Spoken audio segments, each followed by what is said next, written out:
మన ప్రభువును మన రక్షకుడైన యేసుక్రీస్తు అతి శ్రేష్టమైన ఉన్నతమైన నామములో మీ అందరికి శుభాభివందనాలండి. అరుణోదయ దర్శనం అనే కార్యక్రమానికి మీ అందరికీ స్వాగతం పలుకుతున్నాం. బాగున్నారండి? మీరు అందరూ బాగుండాలి, సంతోషంగా ఉండాలి మనస్ఫూర్తిగా కోరుకుంటూ శ్రేష్టమైన సమయంలో చక్కటి మాటను జ్ఞాపకం చేసుకుందాం అండి.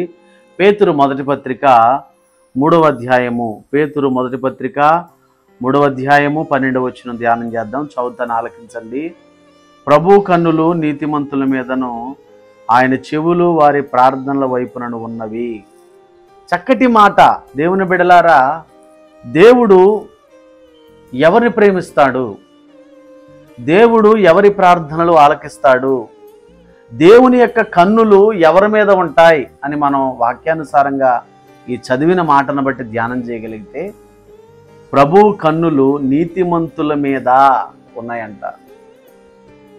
దేవుని పిల్లలారా, ఇక్కడ నీతిమంతుడు అనేసరికి ఒక మాట కూడా గుర్తొస్తుంది నాకు.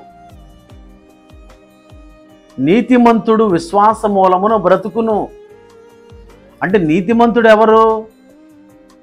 100 మందికి భోజనాలు పెట్టేవాడా? బట్టలు లేని వారికి బట్టలు ఇచ్చేవాడా? నీతిమంతుడు ఎవరు? దానం చేసేవాడా? కాదండి. నీతిమంతుడు ఎవరంటే విశ్వాసమును బట్టి జీవించేవాడు నీతిమంతుడు. ఏ శ్రమ వచ్చినా, ఏ నింద వచ్చినా, ఏ అవమానం వచ్చినా, ఎటువంటి తెగులు వచ్చినా, ఎటువంటి అనారోగ్యం వచ్చినా ప్రభువు మీద ఆధారపడి మరలా ప్రభువు ద్వారానే విడుదల పొందుకునేవాడు నీతిమంతుడు. దేవుని పిల్లలారా, దేవుని సంగమా, మనుషుల మీద ఆధారపడి, రాజుల మీద ఆధారపడేవాడు నీతిమంతుడు కాదు. నిజమే కదా. ఎందుకంటే ఒక మాట చెప్పనండి, అబ్రహామును చూద్దాం, మన పితరుడైన అబ్రహామును చూద్దాం. అబ్రహాము తన సొంతాన్ని విడిచిపెట్టి దేవుడు పిలిచిన పిలుపుకు లోబడి దేవుని యొక్క మాటను పొందుకొని ప్రయాణం చేస్తూ ఉన్నాడండి. ఎప్పుడైతే అబ్రహాము ప్రయాణం చేస్తున్నాడో ఆ ప్రయాణంలో ఏముంది? విశ్వాసం ఉందండి. నా దేవుడు నమ్మదగిన వాడు, నా దేవుడు నన్ను పిలిచాడు. అదే నీతి అంటే. విశ్వాసంతో ప్రయాణం చేయడమే నీతిమత్వం.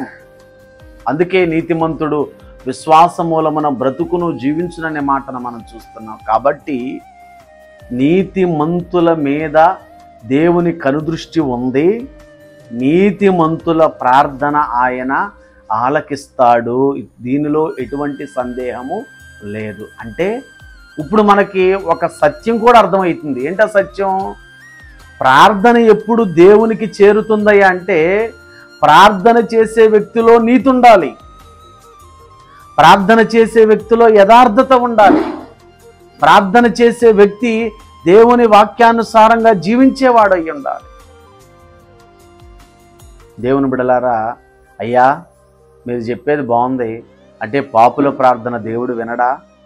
పాపి నన్ను క్షమించు ప్రభువా, నేను సరి చేసుకుంటానంటే దేవుడు వింటాడండి. దేవుడు పాపుల ప్రార్థన వినడని నేను అనట్లా. పశ్చాత్తాపం కొరకు మనం ప్రార్థన చేస్తే దేవుడు వింటాడు. కానీ ఎవరి ప్రార్థన తొందరగా దేవుని సన్నిధికి వెళుతుంది, ఎవరి ప్రార్థనకు దేవుడు త్వరగా స్పందిస్తాడు అంటే నీతిమంతుల ప్రార్థనకు ఆయన త్వరగా స్పందిస్తాడు. ఎవరే స్థితిలో ఉండి ప్రభువా నన్ను క్షమించు, నా ప్రార్థన ఆలకించయ్యన్నా దేవుడు ఆలకిస్తాడు. వారి ప్రార్థనని కొట్టివేయడు. కానీ వెనువెంటనే ప్రార్థనకు జవాబు రావాలంటే అది నీతిమంతుని ప్రార్థనకు వెనువెంటనే జవాబును ఇస్తాడు. అబ్రహాం చేసిన ప్రార్థనకు దేవుడు జవాబిచ్చాడు. ఏమండి, యాకోబు చేసిన ప్రార్థనకు దేవుడు జవాబిచ్చాడు. ఏలియా మన వంటి స్వభావం కలిగిన వాడే ప్రార్థన చేస్తే దేవుడు దిగొచ్చాడు. ఇలా దేవుడు అద్భుతాలు చేయడానికి గల కారణం ఏంటంటే వీళ్ళందరూ ధర్మశాస్త్రానుసారంగా దేవుని మాటను బట్టి వారి జీవితాలను సరిచేసుకొని సరిదిద్దుకొని దేవుని వాక్యానుసారంగా నడిచారు. కాబట్టి వారి జీవితాలలో వారు అద్భుతాలు అనుభవించారు. కాబట్టి మన ప్రార్థనలు, మన జీవితం నీతిమత్వమై ఉన్నప్పుడు ఖచ్చితంగా ఆశీర్వాదాన్ని పొందుకుంటాం. అటువంటి కృపను దేవుడు మనందరికీ అనుగ్రహించాలని కోరుకుంటూ చిన్న ప్రార్థన చేస్తా. పరిశుద్ధుడా, ప్రేమ కలిగిన మా తండ్రి, వందనాలయ్యా. ఈ ఉదయకాల సమయన ప్రభా విత్తబడిన వాక్యం వ్యర్థమైపోకుండా ఫలించడానికి సహాయం చేయండి. కష్టాలలో, కన్నీళ్లలో, వేదనలో, దుఃఖంలో, ఇరుకుల్లో, ఇబ్బందుల్లో, సమస్యల్లోని వారికి విడుదల కలిగించండి. అనారోగ్యాలతో బాధపడుతున్న వారికి స్వస్థతనివ్వండి. సంతానం లేని వారికి సంతానం దయచేయండి. చేతి పనులు, కూలి పనులు చేసుకున్న వారిని దీవించండి. ప్రైవేటు ఉద్యోగాలు, గవర్నమెంట్ ఉద్యోగాలు చేసుకున్న వారిని దీవించండి నాయన. అలాగే నా ప్రభా, నా దేవా, ప్రత్యేకంగా ప్రార్థన చేస్తున్న నిరుద్యోగులుగా ఉన్న వారికి ఉద్యోగంలో దయచేయండి ప్రభా. ప్రయాణాలు చేసే వారికి తోడుగా ఉండమని ప్రార్థిస్తున్నాను ప్రభా. అంత మాత్రమే కాకుండా ఎంతమంది అయితే వాక్యాన్ని విన్నారో వారి జీవితాల్లో మీరు అద్భుతాలు, ఆశ్చర్యకార్యాలు జరిగించి నీ నామానికి మహిమ పొందుకోమని యేసయ్య నామంలో ప్రార్థిస్తున్నాము తండ్రి. Amen. God bless you all.